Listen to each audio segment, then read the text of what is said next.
এক নিউজে দেখলাম এক ব্যক্তির ইন্তেকাল হয়ে গেছে, এক ব্যক্তির। তো তার ইন্তেকালে বোন আসছে দৌড়াইয়া, তাকে জানাজা পড়াইয়া যখন কবরস্থানে নিয়ে যাইতেছিল, তো বোন বলল আমাকেও নিয়ে যাও তোমাদের সাথে, আমিও যাব আমার ভাইয়ের কবরস্থানে। প্রথম লোকেরা নিষেধ করছে, কিন্তু বোন কান্নাকাটি করতেছিল, লোকেরা বুঝতে পারে নাই, পরে তাকে নিয়ে গেছে সাথে। যখন তাকে দাফন দেওয়ার জন্য কবরে লাশ রাখছে না, লাশ রাখতেছে লোকেরা কবরে, আর এই বোন লোকদের থেকে একটু ফাঁকে দাঁড়াইয়া দোনো হাত আকাশের দিকে উঠাইয়া বলা শুরু করলো, হে আল্লাহ, তুমি সাক্ষী, আমার এই ভাই আমার বাবার ওয়ারিশ থেকে আমাকে 30 বছর পর্যন্ত বঞ্চিত রাখছে। আমার বাবার ওয়ারিশ সম্পত্তি এর মালিক আমাকে হইতে দেয় নাই, আমার অংশ আমাকে দেয় নাই। আমার বাবার সম্পত্তি পুরোটা একা কবজা কইরা ভোগ করতে খাইছে। আমাকে 30 বছর পর্যন্ত আমার বাবার সম্পত্তি থেকে বঞ্চিত রাখছে, মাহরুম রাখছে। আমি তোমার কাছে ফরিয়াদ করি, তুমি আজকে আমার এই ভাইটাকে তার কবরে তোমার রহমত থেকে বঞ্চিত কইরা দাও, তোমার রহমত থেকে মাহরুম করে দাও। কথা বুঝতেছেন? সমাজে কয়জন মানুষ বোনকে সম্পত্তি দেয়? বরং যারা অনেক মানুষ এমন আছে যে ছেলে একটা মেয়ে 3টা, তো মরার আগে সম্পত্তি ভাবে মেয়েরা নিয়ে যাবে, জামাইরা নিয়ে যাবে, সম্পত্তি ছেলের নামে কইরা দিয়ে যায়। মাহরুমুল কিসমত, পচা কপাল, পোড়া কপাল ওয়ালা লোক, পোড়া কপাল। যে ব্যক্তি তার ওয়ারিশ ঠগায়, আল্লাহ তাকে তার রহমত থেকে সরাইয়া দেন।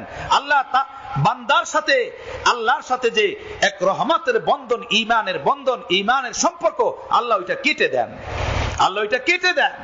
কথা বুঝতেছেন? কি ব্যাপার? একই বাবার সম্পত্তি, ছেলে পাইলো মেয়ে পাইলো না। মেয়ে কি এই বাবার সন্তান না? তো মেয়েকে দিতে এত কষ্ট কেন? মেয়েকে দিতে এত ব্যথা কেন? ভাইরা বাবার সব সম্পত্তি কবজা করে নেয় কেন? ব্যাংক ব্যালেন্স কবজা করে নেয় কেন? এরপরে এই এলাকাতে কত ব্যাপক আছে, বোনরা যদি সম্পত্তি নিতে আসেন আর কোন রকমে নিয়ে নেয়নি, সামাজিক চাপে দিয়েই দেন, পরে ওই ভাইদের সাথে বোনদের ভালো সম্পর্ক থাকে না। তোরা তো ওয়ারিশ নিয়ে নিছ, তখন সম্পর্ক নষ্ট হয়ে যায়। আর যদি ওয়ারিশ না নেয়, তখন বোন ভাইগনে বেড়াইতে আসলে মুরগি জব দেয়, পিঠা বানায়। কথা বুঝতেছে? হাসানা মিসা? হাসা কথা না। আল্লাহ বোঝার তৌফিক দান করেন। রাসূল পাক সাল্লাল্লাহু আলাইহি ওয়াসাল্লাম বলছেন, আমার বাবারা, আমার বন্ধুরা, আমার ভাইয়েরা, আমার দোস্তরা, আপনি মুসলমান, আমি মুসলমান, আমি কবর পথের যাত্রী, আমিও কবরে যাব। আপনি আল্লাহর কাছে ক্ষমার আশাবাদী, আমিও আল্লাহর কাছে ক্ষমার আশাবাদী। আল্লাহ আমাকে আপনাকে খাঁটি মুসলমান বানাইয়া কবরে নেন।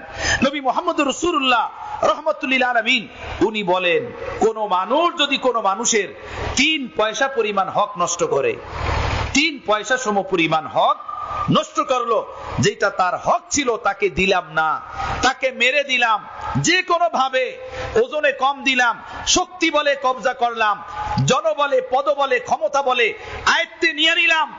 নবী আলাইহিস সালাতু ওয়াস সালাম বলেন, কিয়ামতের ময়দানে 3 পয়সা পরিমাণ হক নষ্ট করার কারণে ওই ব্যক্তিকে, যার হক নষ্ট করা হয়েছে, তাকে 700 রাকাত কবুল নামাজের সওয়াব দিতে হবে। 700 রাকাত কবুল নামাজের সওয়াব দিতে হবে 3 পয়সা পরিমাণ হক নষ্ট করলে। বলুন তো, আমার আপনার জীবনের নামাজ কয়ক্ত? নামাজ পড়ছি কয়ক্ত? আর কবুল হয়েছে কয়ক্ত? হাজার দোকানদার পয়সা পায়, বহু মানুষে অর্থ করি পায়, ওজনে কম দেই, মাপে কম দেই, এরপরে সীমানা ঠেইলা কবজা করি, ক্ষমতা বলে, পদ বলে। কথা বুঝতেছেন? পূর্তি চাষে চাষে সীমানা বাইরে যায় আর একদিকে। পাশের ক্ষেতওয়ালা যদি দুর্বল থাকে, পূর্তি চাষে চাষে তার দিকে ধাক্কাইয়া 5-7 কবজা করে নেয়। কথা বুঝতেছেন? ক্ষমতা বলে ওয়াল উঠাইয়া দিল আরেকজনের সম্পত্তির উপর দিয়া, সীমানায়, বাড়ির পাশাপাশি সীমানা, ক্ষমতা আছে, হ্যাঁ শক্তি আছে, বাস 5 ঢুকাইয়া ওয়াল করে দিল। এই হলো আমাদের অবস্থা, এই হলো আমাদের হালাত।